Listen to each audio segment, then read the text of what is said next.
What is up, MMA community? I just want to let you guys know that this podcast may have some graphic language that may not be suitable for all audiences. The listener discretion is advised.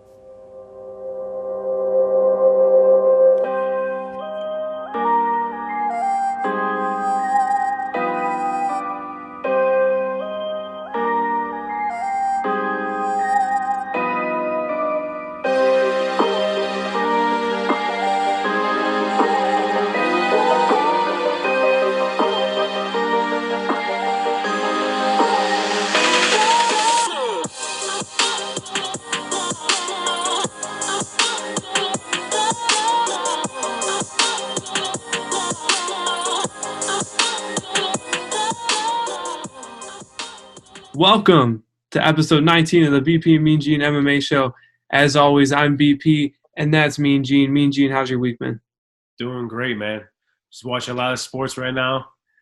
Illinois with all these betting apps. I'm enjoying myself.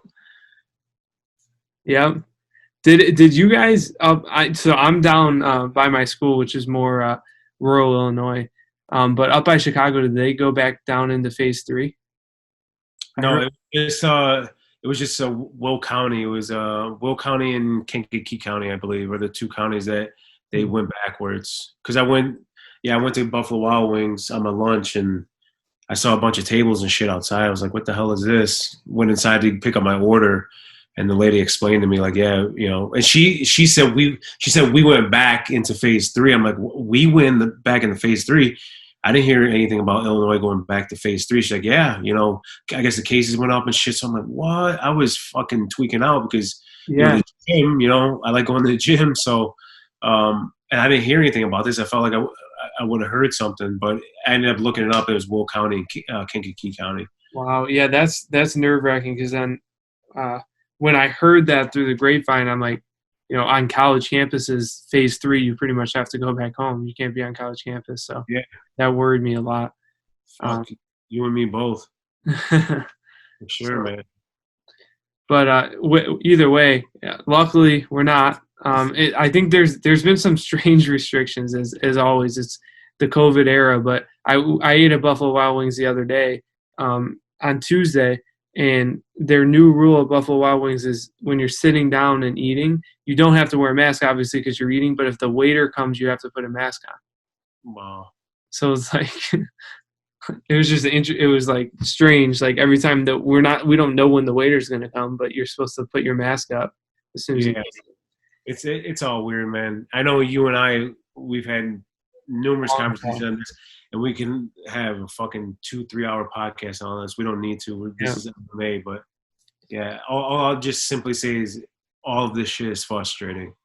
Simply put, it's very frustrating. So yeah, but because of COVID, UFC had to take a month off, and as a reaction, now we have every card through November or through December. So how crazy is that? Freaking every weekend through December. I'm loving it. I mean, I know cards like this are a little bit weak, and the one 2 weeks ago. Yeah, the ones that are just frustrating. But hey, man, I'd rather watch fights than nothing. Me too. And these guys are getting paid. I mean, the fighters are getting paid, so that's nice. Yeah, exactly. One of those cards being UFC 254. I know we mentioned it last week. It was a big talking point for us, but got even more stacked for the potential of that. Over this video, Mean Gene, when I edit this, will be I'll show that card. But either way, it's an unbelievably stacked card. And 254. My question to you: is it possibly the best card of all time? Yeah.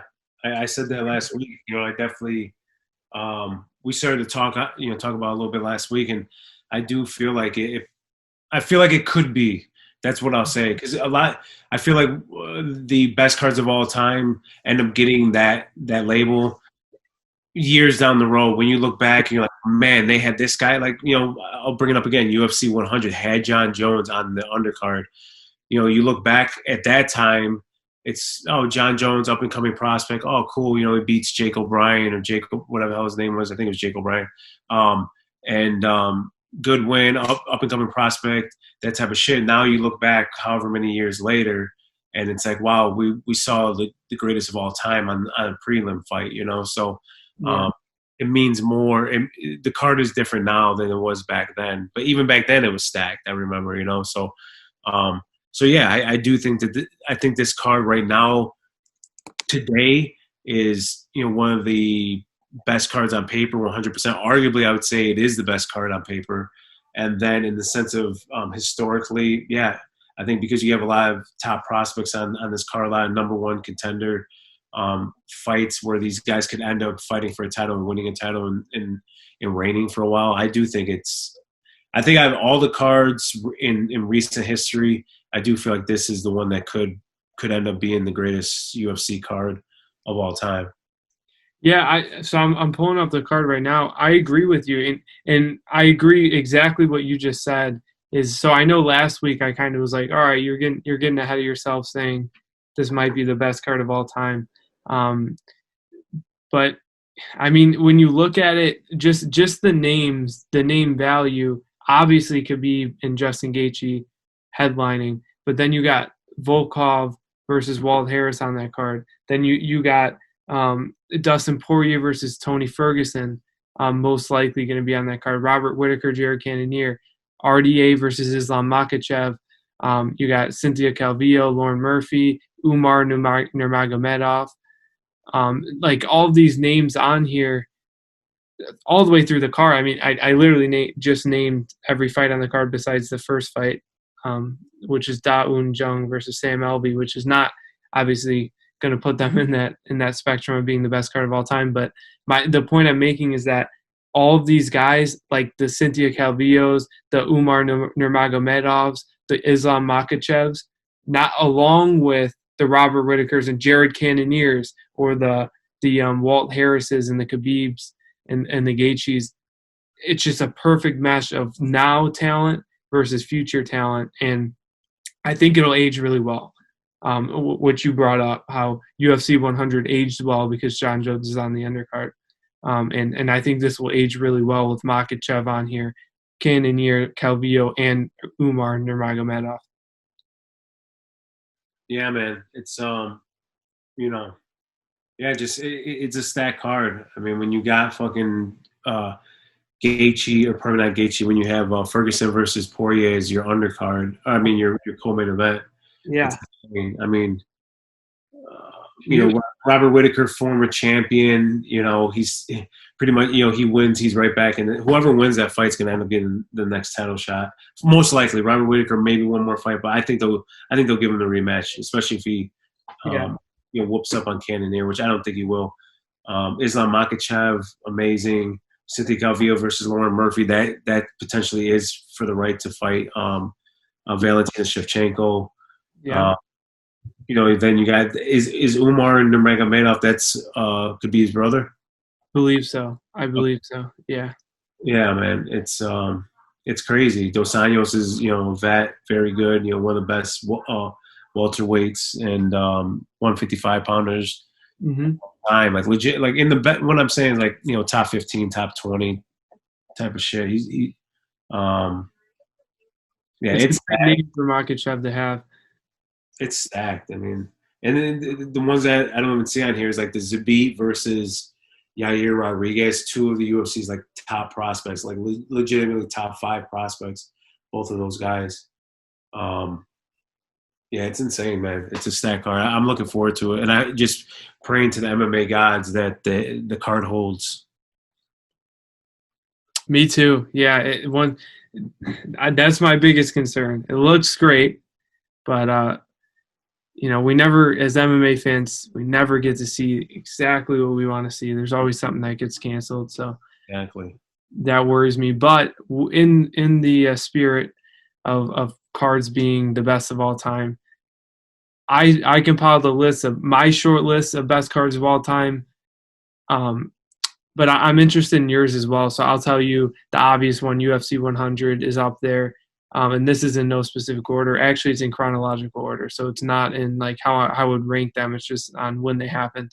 Then UFC 189, that was when Conor McGregor fought Chad Mendes, and you, Mean Gene, were at that fight. Or at that card and that fight. But Mhm.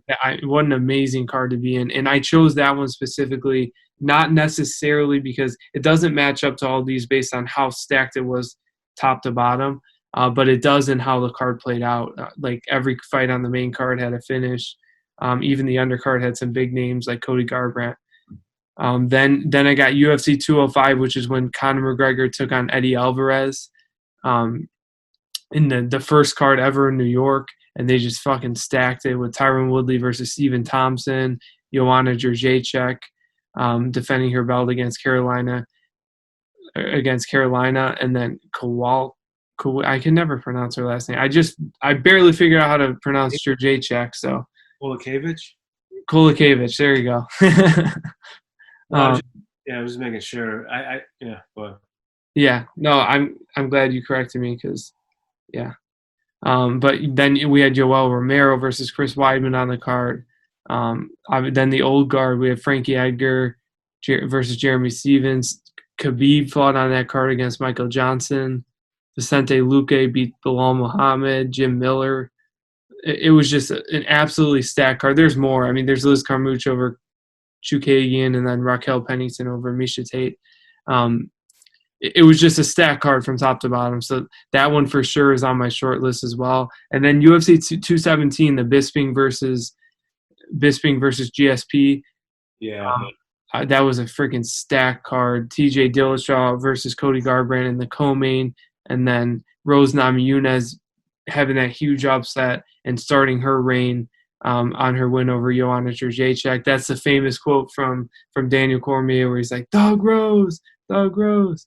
And then Stephen Thompson, Jorge Masvidal was on that card. Paulo Costa, Johnny Hendricks, James Vick. It was Mark Godbeard beat Walt Harris on that card. OSP beat Corey Anderson. It's just stacked. Curtis Blaydes took on Alexei Oleinik in the second fight of the early prelims. So, yeah, that card aged well. So, and then I got to do it. UFC 249 from this year. It was literally every single, and obviously there's some recency bias involved. We'll see how these people pan out in the next few years. But literally, the worst fight on the card was the first fight of the early prelims, and everything else was just stacked. You had Bryce Mitchell against Charles Rosa, Vicente Luque. I mean, you guys can look at this, and I'll put it up on the video. But yeah, that's my short list, and then we'll see with UFC 254. But is there any cards that you can think of that match up to it just in your head, right off the top of your head? Maybe if you don't know the number, but just who headlined. Yeah, man. I mean, I would.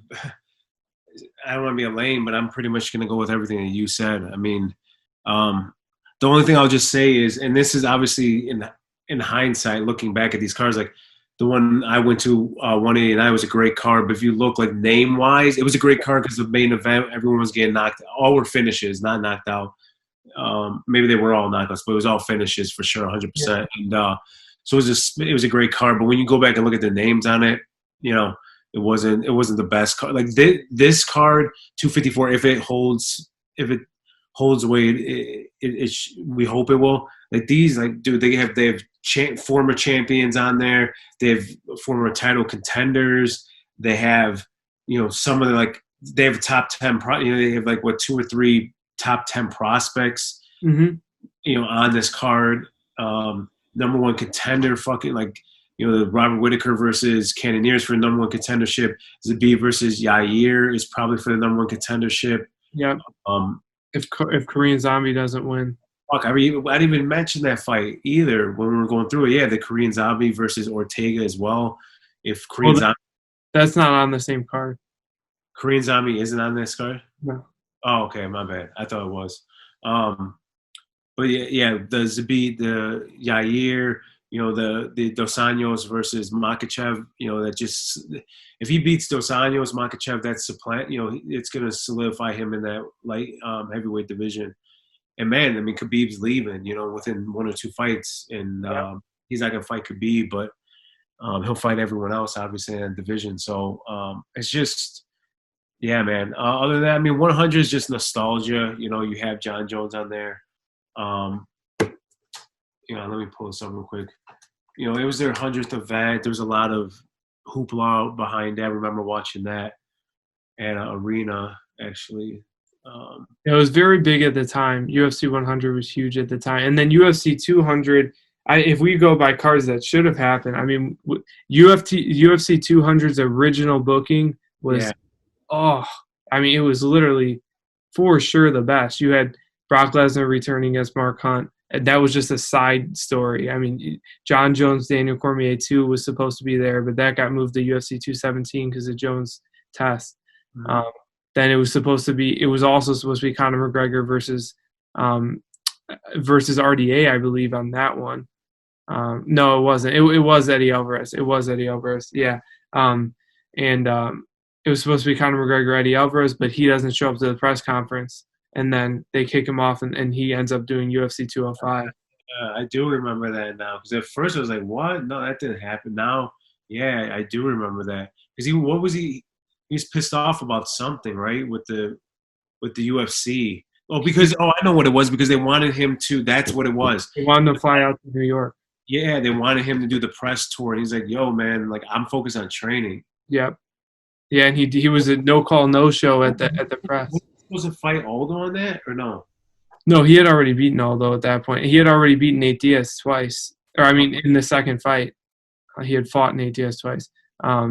So yeah, it was supposed to be the pinnacle. He's going to be a 2 division champion on a fucking co-main event. I think it ended up working out better for them. Obviously, UFC 205 was on my list because that way he was able to headline. But yeah, this card is fucking 200 is definitely on the list for sure. This card is fucking stacked. Yeah, you know what? But like Amanda Nunes versus Misha Tate, that was definitely good. Lesnar versus Han side piece should have been Daniel Cormier versus John Jones, but Anderson Silva, which was just a terrible fight. But Aldo versus Edgar, Cain Velasquez versus Travis Brown, Julia Pena versus Kat Zingano, Kelvin Gastelum versus Johnny Hendricks, bro. TJ Dillashaw was on the fucking prelims against Rafael Sunsao. It's crazy. Sage Northcutt, whatever. Gegard Mousasi facing Thiago Santos. No. This card is ridiculous, man. That's a big fight. There you go. I mean, Gegard Mousasi. Conor was supposed to fight Nate. But there was you know why? Yeah, because that's what it was. That was Nate too. It was Conor Nate too. Yeah. It was supposed to be Conor McGregor versus Nate Diaz 2. They ended up then moving that to like UFC 202, and Conor made a quick turnaround and did UFC 205. Yeah. Yep, that was it. Yeah, this card's and then Takeo Rigomi versus Jim Miller. Bro, this might be it. This might be the card right here that is. I mean, the thing that sucks was at the top, with like Brock Lesnar versus Mark Hunt, and then fucking Cormier versus Anderson Silva, because it's not what you're thinking. Like, oh, Cormier versus Silva is like, you knew what was gonna happen. You just wrestled the fuck out of him. So. Yeah. But I mean, this is a very, very, very good card. So this is in the running. I put this above 100 in my personal opinion. But I agree. Yeah, I think 100 was great for the time. We have to give it context, but like we just said, we're factoring in age too, or at least projection of age. So obviously there's bias in there, but UFC 200 has aged better than UFC 100 for sure. And then you said the other one, the 189, or not 189, the 217, the one in New York. Are you talking about the one when GSP won the title against Bisping? Yep, a year later. So all that shit, yeah. That was insane. 217. That was in New York as well. I believe that was the second year, I believe, in New York. Yeah. So. Yeah, man. So hopefully 254 stays together and MMA gods bless us. So yeah. But so since we're talking about, we're giving all this shine to UFC 254. In December, they just announced Usman versus Burns is booked, I believe, but Masvidal versus Diaz is close. I mean, both fighters are being offered for the co-main. So man, UFC outdid themselves this year. Yeah. Well, real quick, at least if we believe what was reported, Ariel did say that they're not It's for the January card for Oh, okay. or yeah. They said that they're not co-main event, and I agree they're not co-main eventers. That They have to be a 5 round fight. So, but regardless, it doesn't matter. Those two fights are potentially going to be booked, or the Burns versus Usman already is booked actually. perfect. Yeah, so I'm good with that too. Still, two fights in the radar that look amazing. Just a few more things I want to cover with you, Mean Gene. Well, DC, go ahead. well, before you get into that, let me I have something to say about that. I mean, obviously the Usman versus Burns is the natural matchup. He was offered the title fight first, and then ended up COVID, or one of his cornermen or whatever the fuck happened. So I mean, give him the title fight. Leon Edwards, he's just gonna have to figure something out. I don't know if guys are ducking him or whatever, but hopefully UFC can find him a fight. Mhm. And then with the Diaz versus Jorge Masvidal, I made this comment on Twitter too. Like, I don't understand. And I was piggybacking off someone else that made the comment originally, but I just don't understand the hate. Like, people were talking mad shit about it, saying like, why are they booking this fight?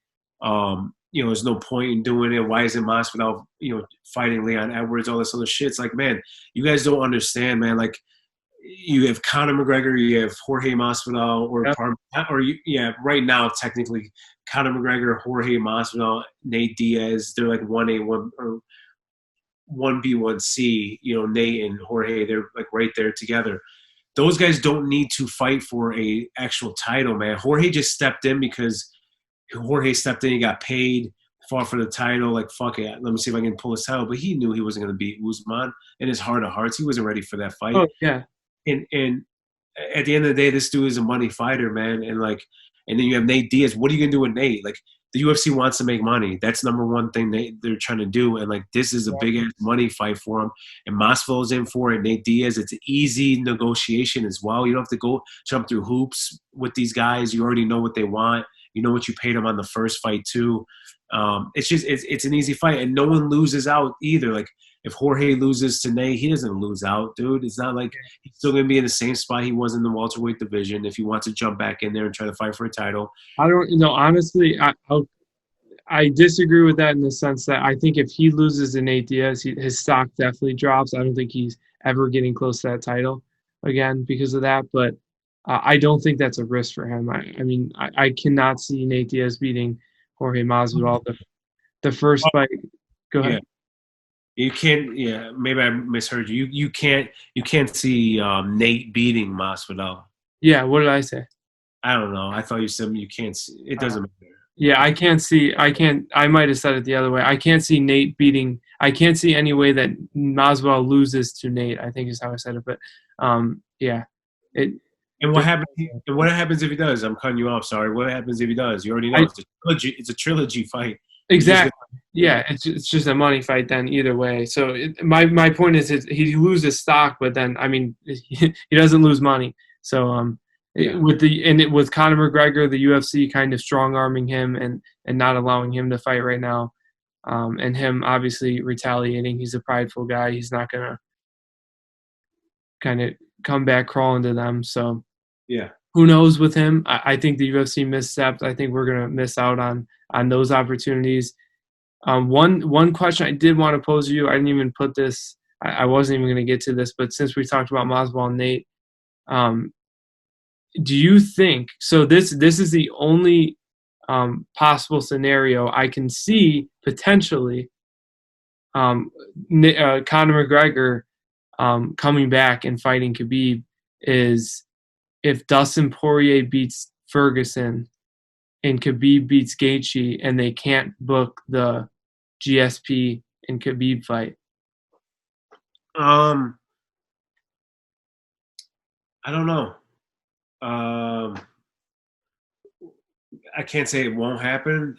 I think the door's open slightly on it, cracked. But you know me, you know my stance on this the whole time. Yeah, I don't think he deserves it by any means, especially after a year. I mean, you beat Donald Cerrone, which is already weak at the time, but you could have used that momentum going into a top contender fight. But after a year, at that point, that would be a year, you jumping into the title fight. I mean, only Conor McGregor would get that. But yeah, I just, like I said, I think the door's cracked open only because at that point, are they going to give Khabib, does he really want to fight Poirier a second time? He already beat him, pretty handily the first time. I think he wants a new challenge.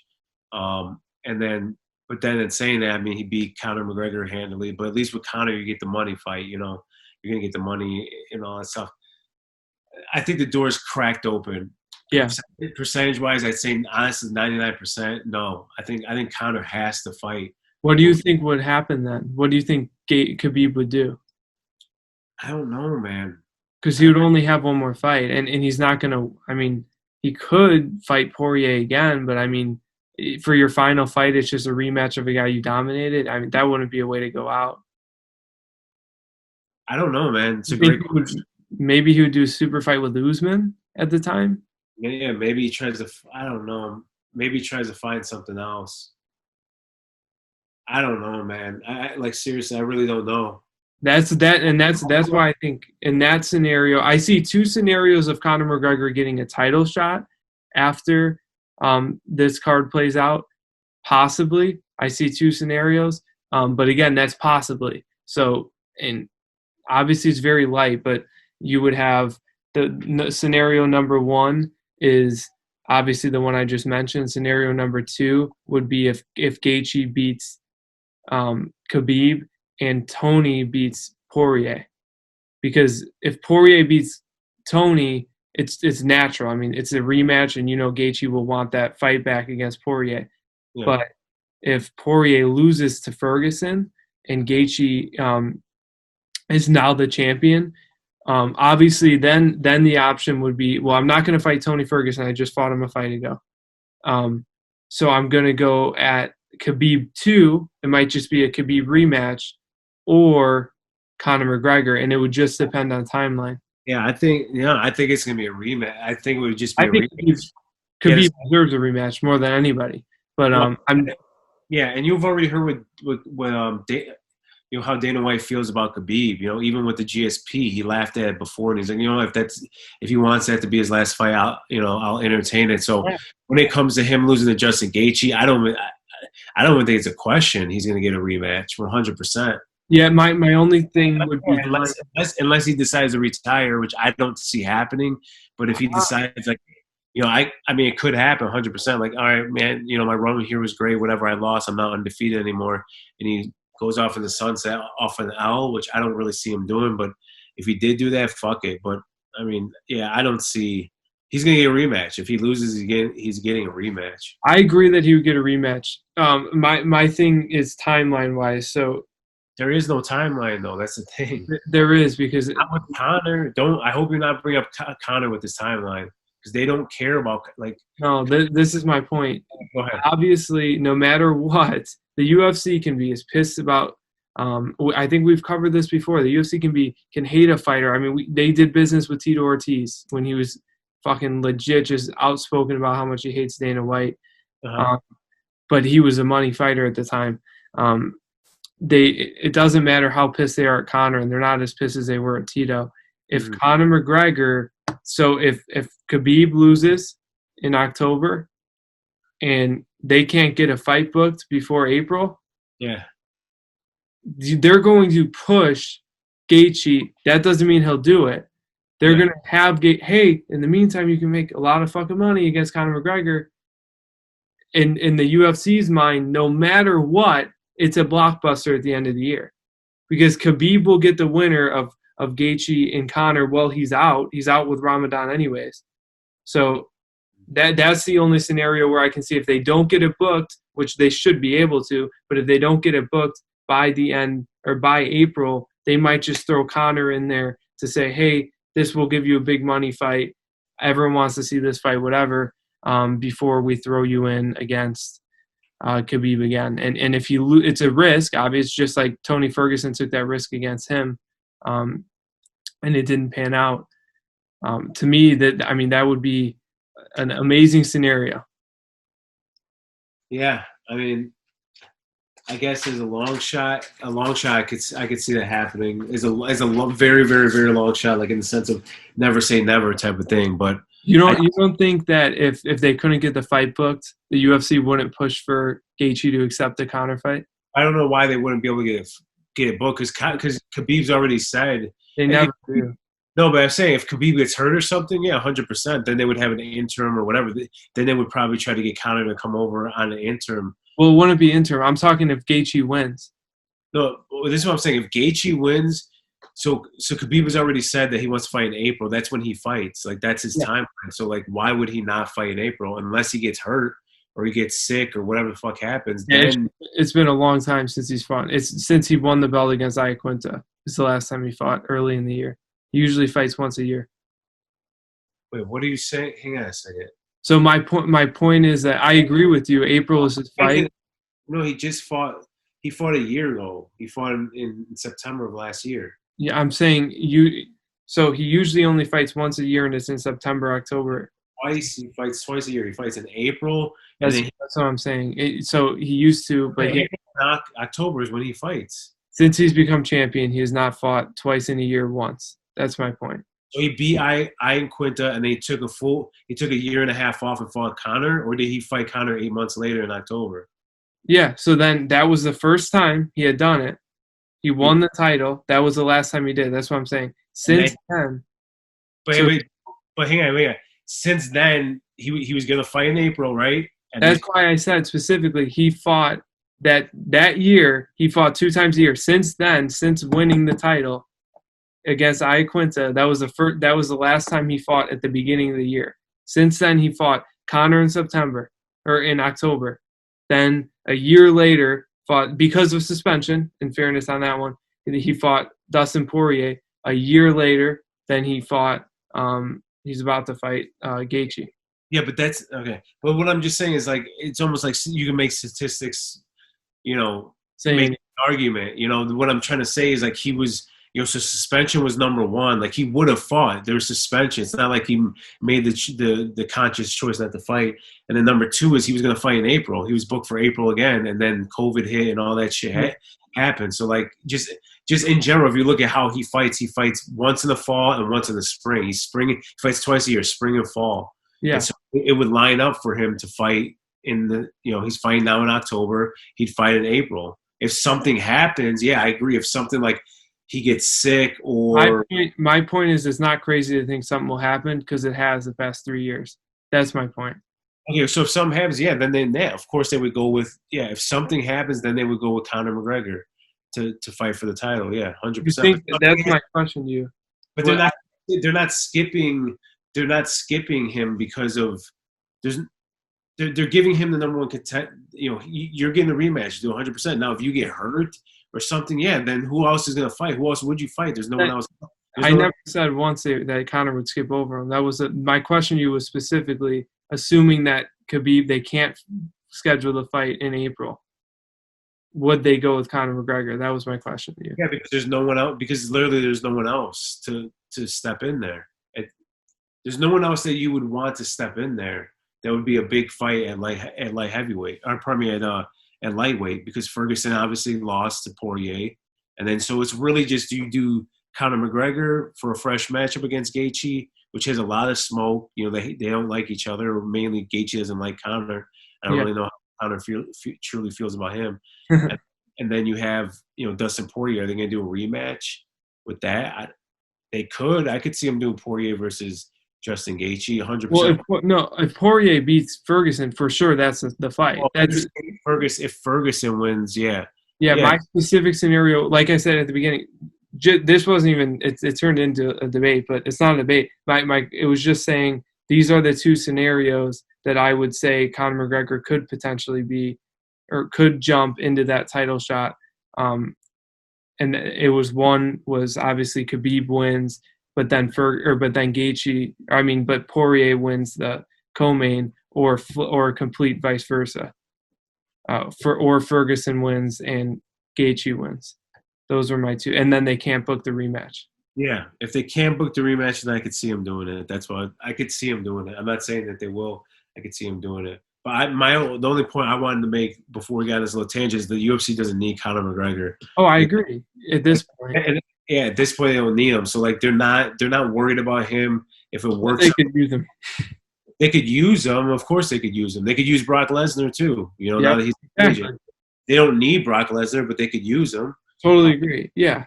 So, but I'm just saying they're not. This isn't how it used to be, and this is like, man, I've been following this sport for a long ass time, since the 2000s, and man, these dudes like truly following since the 2000s. Obviously, I watched even before them, but um, what I'm saying is like every fucking 3 years, four, whatever it is, there's always a big star that ends up retiring or whatever happens, and everyone's like, what are you going to do? What are you going to do when they retire? What, this type of shit. Another one is just right behind them. And I can already name all the ones that are right behind all these guys right now.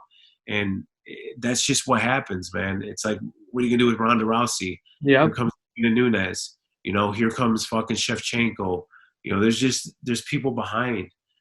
Same thing with John Jones is still there, but now you got Adesanya coming up behind him. There's always a big name fighter coming up behind. You got even this dude Chimaev. I mean, I know he's like super green. I'm not one of those hypes in the sense of like he can be Usman or whatever, but I'm just saying like there's a lot of hype behind him. There's a lot of fanfare behind him that the UFC can just parlay into bigger and bigger fights. Look at Jorge Masvidal, and he's on the way out, at his age. Nate Diaz, like there's stars, man. There's guys that they can still make fights. And yeah, the UFC has they've gotten fuck you money. I mean, we were just talking about before the show, Joe Rogan with his fuck you money. The UFC has it now with after the Conor McGregor era. It's almost ironic because Conor McGregor brought them to that point where now they can say fuck you, Conor McGregor. We don't need that extra income. We're still doing really good. Yeah, we have Masvidal. I mean, Conor. Conor, you come in, you might do 1.5. But Masvidal, Nate is going to do 1.2. Like, exactly. We're happy with that. Like, we're losing, the 0.3, but yeah, man, we're good. Yeah, but we'll save money because we're paying you 15 mil. I'm not paying them 15 mil. So many. Even Khabib is a massive star for him too. They're not going to, but once he leaves, dude, there's guys coming up right behind him in that division. That division is so fucking stacked. It's ridiculous. Look at Figueiredo too, man. When they were sitting there trying to cash out the 125 division, and then Figueiredo comes in there and starches Benavidez 2 times. Yep. Like he's got that fucking flair, he's got that look and shit too. He's a fucking great fighter. Boom, they put Cody Garbrandt against him. Cody goes in there, gets fucking starched, and you're gonna have Figueiredo is gonna end up being a star too, and he's a Brazilian too. They always love the Brazilian champions and shit. So yeah, they're on the up. Really, the only division is just Amanda Nunes. If she retires, that's probably like the one division where you're like, you worry in that sense because there's not a lot of. But who knows? Julia Pena's coming up too. Finally, hopefully she's fighting shit. Let me get some water though. What's the next topic? I know this is loud. I have to get water though. Yeah, no, you're good. Go ahead and grab water. I was just gonna bring up the DC and Helwani. It's great. They have their own show now on. Not only did they come back and did DC break the silence, but they also came back with their own show. It truly is DC and Helwani now. It's not just Ariel Helwani's show that they're subcategorizing as DC and Helwani. And now beyond just their own podcast show, they actually have a TV broadcasting show on ESPN that's playing. So it's good things to come. Great for MMA. And I love both of those guys. I remember there was a time in my life when I was obviously I still am a big John Jones fan, but back when Daniel Cormier fought John Jones, I legit did not like Daniel Cormier. He pissed me off. But I've grown to really love the guy. He's such a model husband. He's such a model father, and he had such a great career. So, and he's a great personality. He makes everyone else laugh listening to the podcast. So, I mean, for an MMA podcast, it's not supposed to be about humor.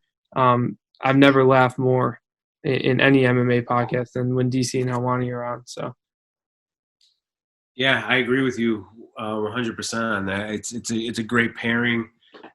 They're so natural. The chemistry is just natural. They're yin and yang too. You got your alpha in Daniel Cormier, the fighter, and then you got your beta in the reporter, who's Ariel Helwani. And Yeah, man, it's a great pairing. There's obviously things that both of them say that gets on my nerves 100%, especially DC when it comes to the fighter pay. You know, he's such a fucking shill. He's such a he's a corporate guy, but just his For that president. just reasonings behind it. He doesn't make sense. Like 1+1 doesn't equal 2, dude. Like, in his world, like he's doing like 1+2 equals 6. It's like, what are you talking You about? know, he's just playing politics. He's being diplomatic, and he's angling for that president role. He's angling for something with some type of role with the He's company. he's mentioned multiple times that he wants to be the president. That he can see himself doing that when Dana White retires. Okay. All right, I didn't know that. I know that people had brought that up. That could he end up taking that position? I didn't know that he actually said that he would be down to Yeah, do it. he's the one who started that conversation, and then also obviously he's representing the UFC as the broadcaster for them. So he's playing politics. Is my point. Joe Rogan will bring up fighter pay, but he won't go deep into it. Those guys are just like they understand their restrictions and their boundaries. I don't know. I don't fully agree with the Joe Rogan. He's brought it up, but he brushes over it. Is my point. He just kind of. I don't know. He'll get into it. He doesn't get hardcore where it's like that's the main topic. But he will definitely say that they don't make enough money, and Yeah, he's not going to disparage the UFC though. He's not going to go in hard on the UFC. that's my point. That's my point. For not, but he does say that they deserve more pay and whatever, blah blah blah. But anyways, to get back to the original point, yeah, it's a great show. I'm happy that they're together. And then Ariel's still able to do his show on Wednesdays, where he interviews fighters and shit. And I'm sure that will expand as COVID subsides, or at least the restrictions subside. He'll have some more fighters on there. But I love it, man. It's a great show. It's definitely one of my go-tos on Monday or Tuesday. And yeah, in the sense of laughing, yeah, it's hilarious, dude. I mean, DC cracks me up on there. He's great in calling Ariel out, and yeah, man. So they just have phenomenal report. It's it truly is, in my opinion, the top. Besides, obviously, the BP Mean Gene MMA show, it's the top MMA podcast. With that being said, speaking of big MMA podcast moves, before we get into the picks, we got Luke Thomas moving to CBS Sports, and I don't want to get really deep into this, but big move for him. Obviously, I think you were explaining to me how they're under the same umbrella with Showtime, but it's Viacom, right? Is that correct? Yeah, and it might even be a bigger company above but Viacom, not old ass, but you know what I'm saying, Viacom, I've always known it as Viacom. I don't know if I bought Viacom out, but yeah, Viacom.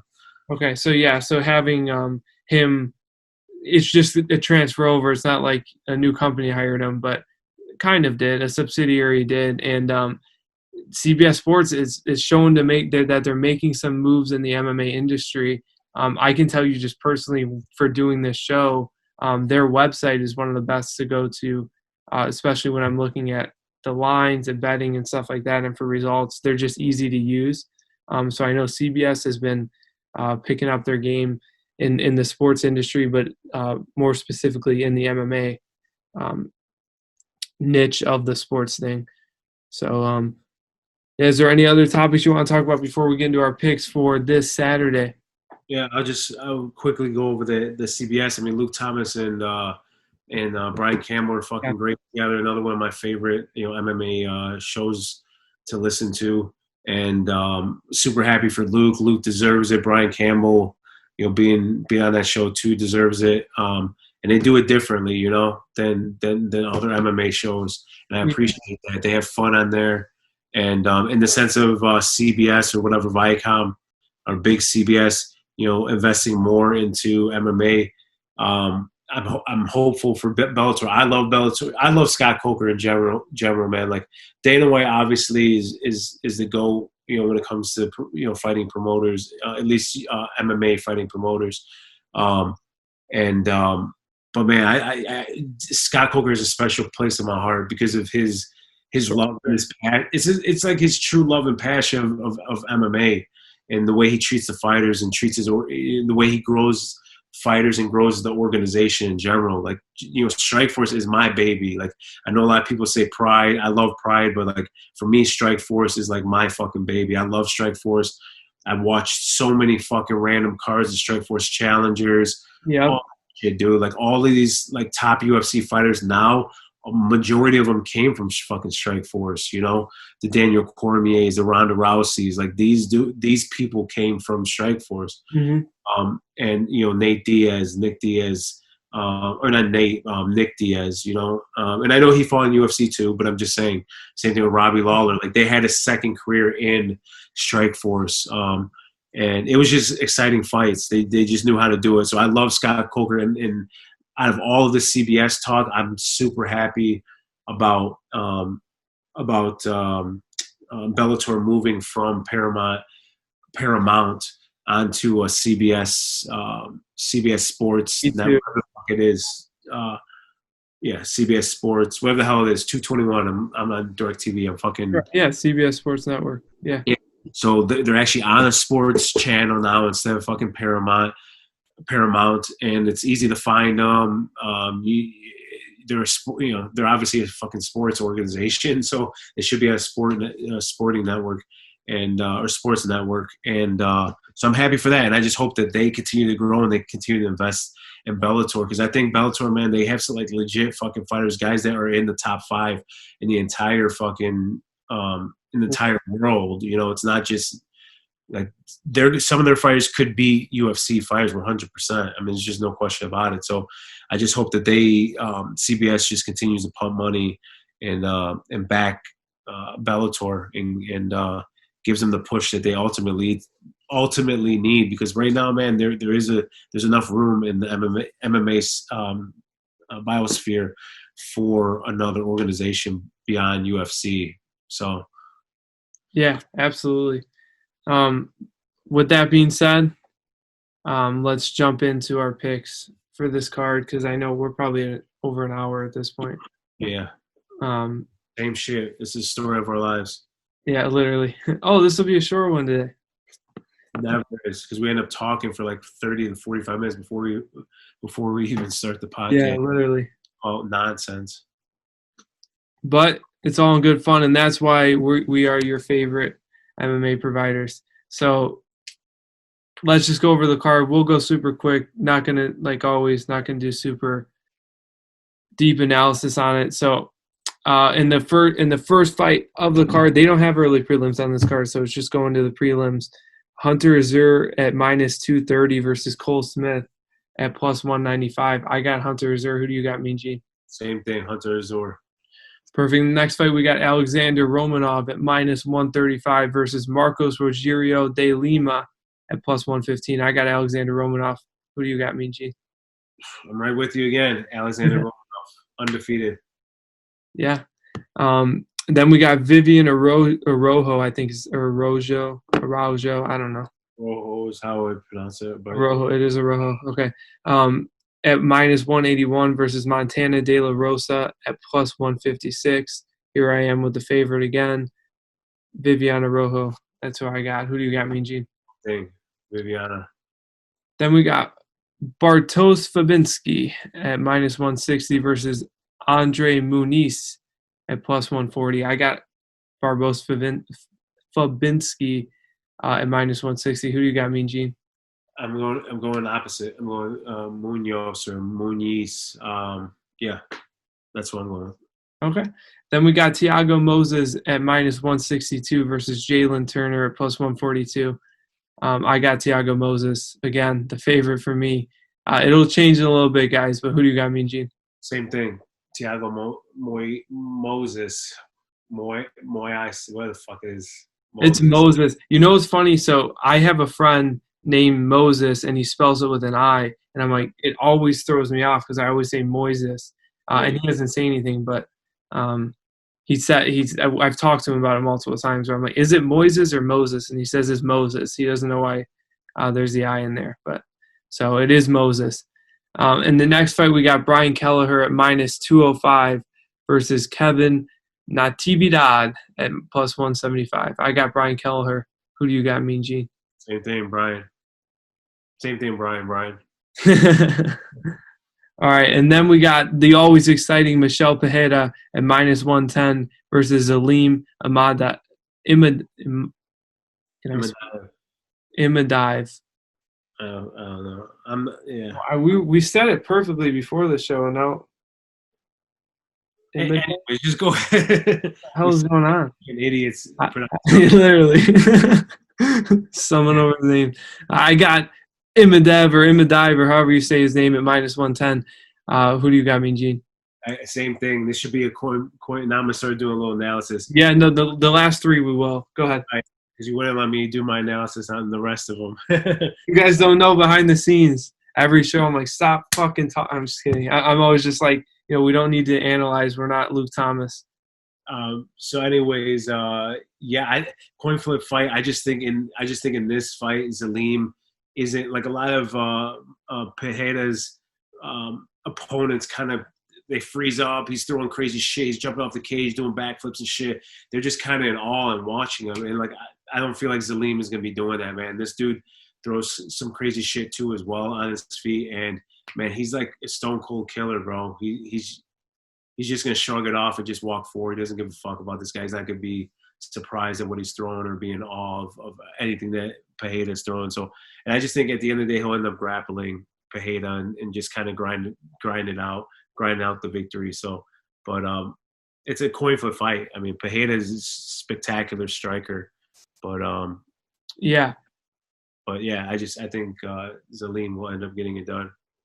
Yeah, I agree. Michelle Pereira is extremely athletic. He's uber athletic, and obviously always powerful. But I agree. I mean, the book has been written on how to beat Pereira. You just avoid the flashy shit. Don't give him space. Grind him out. Grapple him, and you'll win. And anyone with that EV at the end of the name, I feel confident in grinding out a victory. So. In the next fight, we got Alonzo Menafield at -125 versus Ovince St. Preux at +105. I got Ovince St. Preux in this fight. I think looking at both of them, Menafield isn't really ready for this yet. I know OSP, he's lost. Obviously, he lost that Ben Rothwell fight. I just don't think the heavyweight move was good. But coming back down to light heavyweight, I do think that's best for him. He's not great. I mean, I don't think he's ever going to go get a title again, but his losses are to the elite. His losses are to Dominic Reyes of the world, he's beaten the Corey Andersons of the world. He lost to Alir Latifi. This is just off the top of my head. I'll look it up in a sec while you're speaking about Alonzo, because I know you got him, but I just think that OSP, he's just way more talented and more importantly, way more experienced than Menafield in this fight. But I could have egg on my face at the end of this. There's obviously a reason Menafield's the favorite.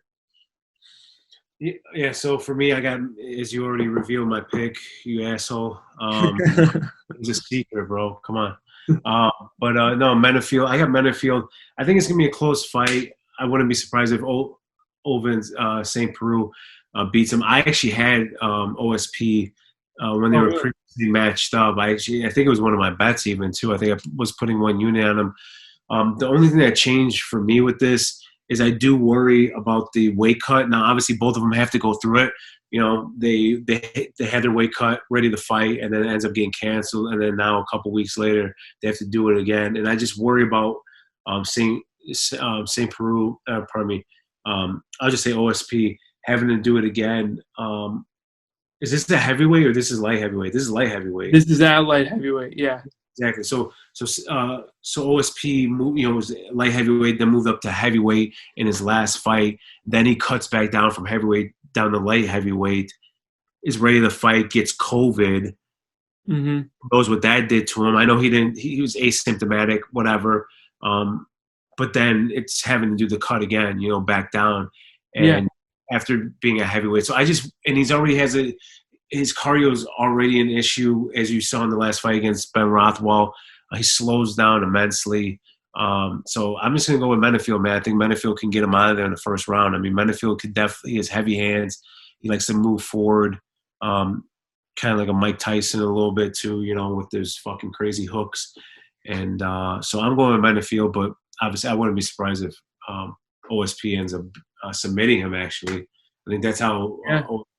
If OSP grapples him and takes him down, I think he can control Menifeld. Menifield's not good on the ground. With that Von Prue choke, they call it, instead of the Von Flue choke. And that's actually how he got his last win. But, looking at it, this is what I was referring to earlier. His losses are to Ryan Bader back in 2014, Glover Teixeira. He's always been kind of an up-and-down fighter with wins and losses. Then he lost to John Jones, Jimmy Manuel, Volkan Oezdemir. Then he had 3 wins in a row, topping that off with a Corey Anderson victory. Then he lost to Lear Latifi, and he has lost to Nikita Krylov, Dominic Reyes. The point, Dominic Reyes obviously being a big one. The point, and then he came back after the Nikita Krylov fight and fought just in a similar position that he's in right now against Michal Oleksiejczuk, or however you say that name. And he won that fight by the Von Flue choke. So I just think he's not ready to accept that gatekeeper role as low. I mean, he's still going to be a gatekeeper.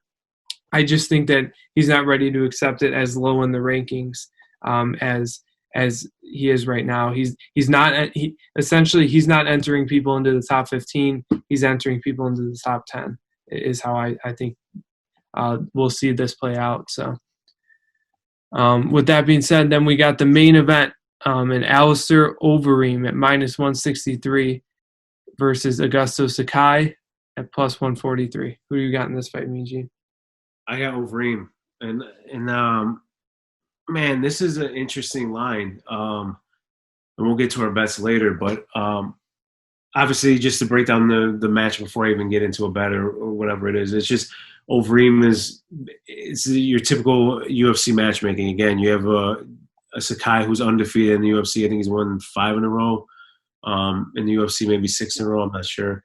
Or 4 or 5, I should say. And younger fighter, 15-1.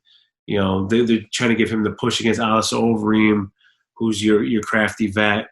And trying to just build – I don't know if they're really trying to build Sakai's name off of Overeem, because Overeem's still talented. He's not like a Rocky Lawler or like a Tyron Woodley at this point. But anyways, that's kind of the flavor that you're getting here in this matchup, which the UFC loves to do. It's like that's their staple. If you want to know what the UFC is, it's that. It's either 2 young prospects fighting each other, up-and-comers, or it's a fucking old vet versus the hungry, old lion versus new hungry lion. And they're just trying to feed the old lion to the new lion. So anyways, I feel like that's kind of what's going on here. But I think Sakai's in for a world of hurt. Me too. Overeem's just better everywhere. Like he's just a much better fighter. He is, stiffer competition. He's a better grappler, better striker, a better cardio, better movement, more athletic. The only thing that you could question, I guess, is maybe the chin. I do think Sakai might be a little bit more durable than Overeem, but even Overeem has shown when he gets rocked that he's able to withstand. That he did against Walt Harris, and he's been rocked in other fights as well too.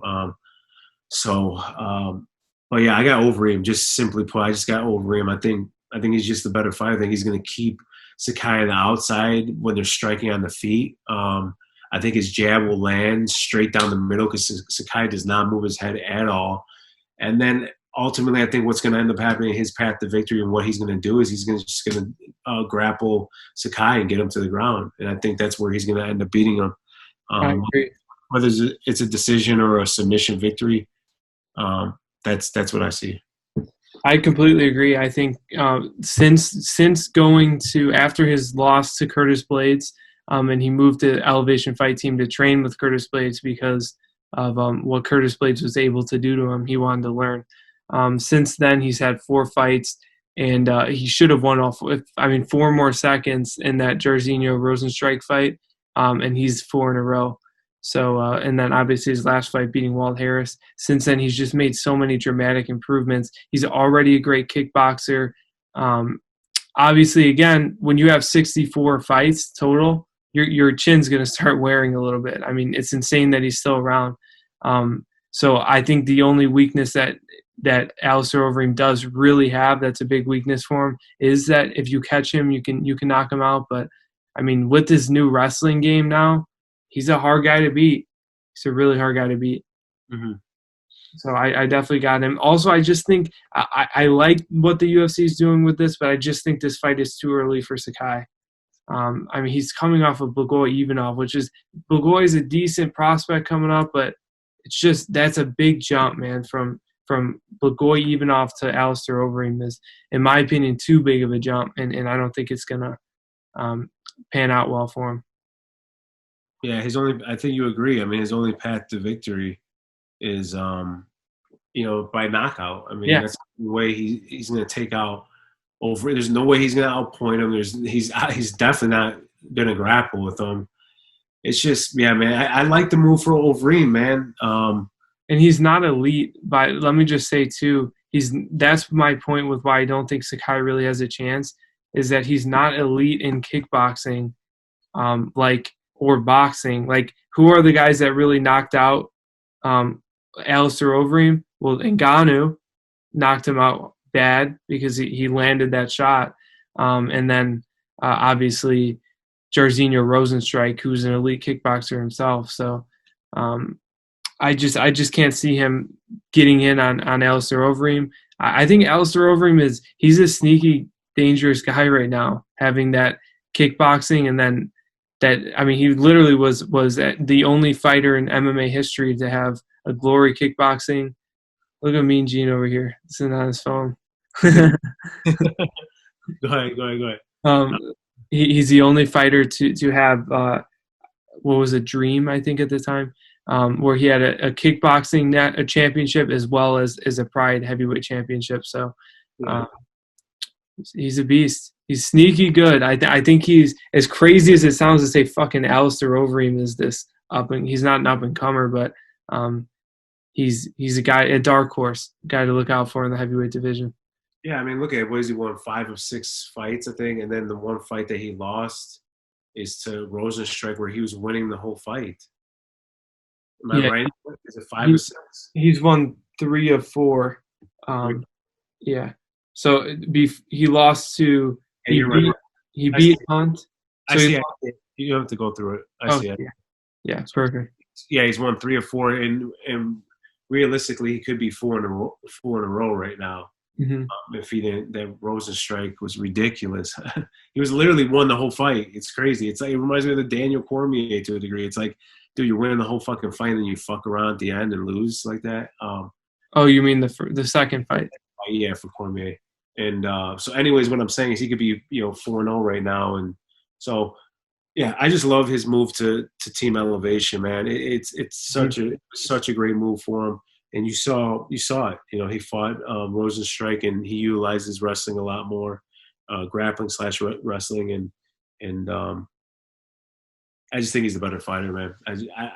I'm surprised, and maybe I might have egg on my face, on the next podcast. But this is like, man, I feel really good about betting on Overeem in this fight. Just at that line, I feel like this line should be higher. I feel like it should be like a 190, and I think it's at like 160 right now. So. Well, Mean Gene, I'm glad you brought up the bets. So let's go right into them. What are your bets for this fight? Obviously, you just mentioned Overeem. Yeah, so I got Overeem. I keep fucking saying I think he's better in all facets. He's better all around than Sakai. So the only way I see a path for Sakai is a knockout. So I feel like Overeem is crafty enough to avoid that power and land his own shots too. So I'm going to go with Overeem. And what I think is good value. I feel like Overeem legitimately should be closer to like 190. So I go Overeem with a 2 units on him at minus, I think, 160 or 163. Yeah, 163. Yeah. Okay, and then the other one is, and this is a rough one, because it could go either way. But I just went on the stylistically. Is was it Romanov? I went with Romanov, 1.5 units on him. I think he's like minus 136 or something. 135. Yep, minus 135. Okay, and I'm taking him just because this is the only reason why I'm taking him is because I feel like Lima. I don't even feel like this. If you look at Lima's fights, he does not do good against grapplers. He whether it's Krylov, Antigolov. There's a bunch of guys. I'm trying to think who else that he fought, but all of those guys that were grapplers primarily all took him down and ended up submitting him. So I just feel like, again, Romanov is a grappler. No bullshit. He's going to try to get on you, take you down, grind you the fuck out, and I just think that's what he's going to do with De Lima. If it's on the feet, yeah, of course, I feel like De Lima has slight advantage there, but even Romanov can throw some heavy punches and shit. So it's a heavyweight matchup. So yeah, I like Romanov, man. I think he'll get done by. Honestly, I think he'll get done by submission. I didn't have time, or I feel like he'll get done inside the distance. I didn't have time to actually look up the props, but that's another side prop that I would definitely take. I would take Inside the distance for who? For Romanov. Yeah.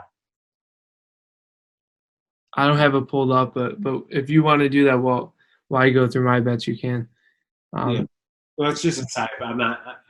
Yeah, it's not quote unquote official, I guess, but okay. That's an extra like little cherry on top that I'm mentioning.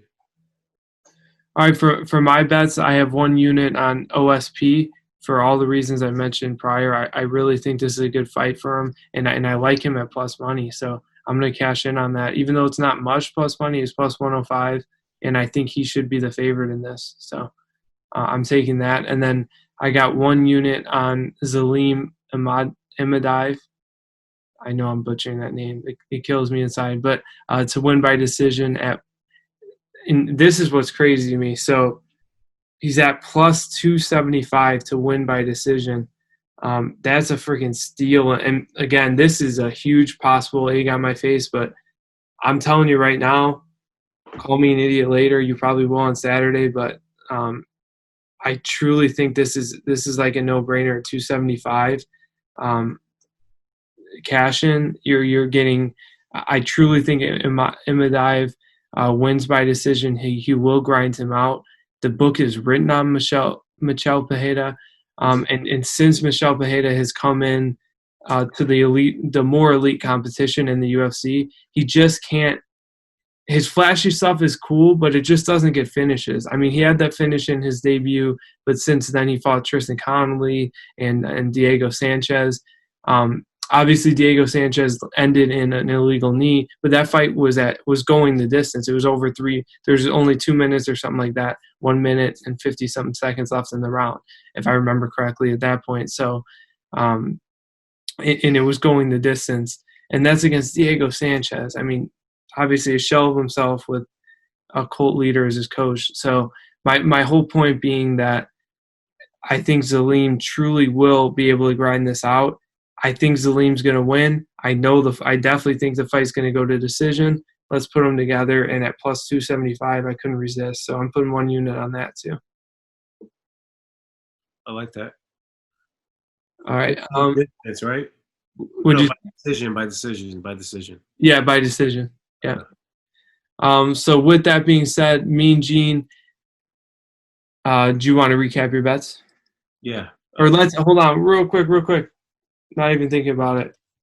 I meant to do this before we start giving our picks. How did we do last week? Well, I did 6-4 on the card, bringing me again to being 500. I don't know why I can't break that in a positive direction. But I'm 47-47 total in my picks. And my bets, I was up 0.4 units on the card. In total, I'm down 2.44 units. Mean Gene, hell of a fucking card for you, man. This was a big one for you. Mean Gene's picks, he was 7-3 on the card, bringing him to 63-31 total. Since we started this podcast preview thing. And for Mean Gene's bets, he was up 3.87 units on the card, and now he's up a total of 6.44 units. Crazy to think. You go back, you were down 5 units after the first week. You've strung together, 11 units and some change on that. So unbelievable job. Obviously, you broke the streak last week, or last time we did fight picks. You broke your winning streak, but you came back with a bang on this card. So great job on that. But with that being said, go ahead and give your picks. So top to bottom was go from bottom to top. Top. So I got Azure. Give me a second to pull up the damn card. My bad. You're good. Okay. If you want, I'll go over my picks first then. So I got it real quick. So I got Azure. I got so Hunter Azure, Alexander Romanov, Vivian Arroyo, Araujo, Andre Munez, Thiago Moises, Brian Keller, Zalim Imadaev. That's how you say it. Alonzo Menafield. You just got to say it quickly. You can't even think about it. That's start thinking about it when you fuck it up. And then Alistair Overeem. And then am I going my plays too? No, then I'll give my picks and then we'll go into bets. So I got Azur as well, Alexander Romanov, Vivian Araujo, Bartosz Fabinski, Thiago Moses, Brian Kelleher, Zalim Imadaev, Oven St. Preux, and Alistair Overeem. And now go into your bets, Mean Gene. All right, so then my bets, I got 2 units on Alistair Overeem. And then I also have Romanov. I have Alexander Romanov, 1.5 units on him over De Lima. And then, like I said, the other one I kind of like, but I didn't put on here was Is this not official play? Not official, but I'm just gonna say, just as Romanov ends up finishing that fight, it doesn't go the distance. Okay, I like that. So in Romanov, just for our podcast listeners who won't be able to see this on YouTube, Romanov is at -135 and Overeem's at -163. And Mean Gene, after those 2 bets, that brings you to a total units bet of 3.5 units, and a total possible payout of 2.33. And then for my bets, I got 1 unit on OSP at +105, and then I got 1 unit on Zalim Imadaev to win by decision at +275. That brings me to a total units bet of 2 and a total possible payout of 3.8 units. And that, Mean Gene, is all I got for today. You got anything? Nope, I'm good, man. Same shit I always say. It's late here. Now it's about to be midnight, not 1 o'clock like last time. But yeah, so I'm looking forward to a couple of the fights on here. Hopefully we'll make some money. And yeah, man, just continue to grind. You know, UFC event every, like you said, every weekend until the middle of October or middle of December. So just keep grinding these damn things out. Absolutely. I just got a few shout outs. Then we'll close off the show. For number 1, gotta say it, and I know Mean Gene will agree, Jacob from All Access MMA. Amazing. He's it's great to be a writer for him. And so go check out All Access MMA. It's a great website. Mean Gene writes some ass kicking betting articles, and then I've been writing recaps every once in a while. I'll do a preview. So go check those out if you're interested. And he also, just out of the kindness of his heart, made this logo for us right behind here. So that was amazing. And obviously Ty Booman made the faces and stuff, but Jacob changed the logo up. So speaking of the artwork, go check out Ty, who made our original artwork, and the artwork you'll see on the YouTube channel after my face disappears and Mean Gene's face disappears here. And you can go check out Tyrell Brown's artwork at Cloud City Cartel on Instagram, and same handle on Twitter. And then if you want to go check out more music from Alex Weishar, huge thank you to him. Go check him out at Alohi on SoundCloud. Thank you to our sponsors, Anchor.fm, for being the podcast platform that we send out. Look at this, Mean Gene getting an email right as we're closing the show. It interrupts the damn ad. About getting another host. And then we got Fringe Faction. So thank you to them. They're a great YouTube channel to follow. Go subscribe to them.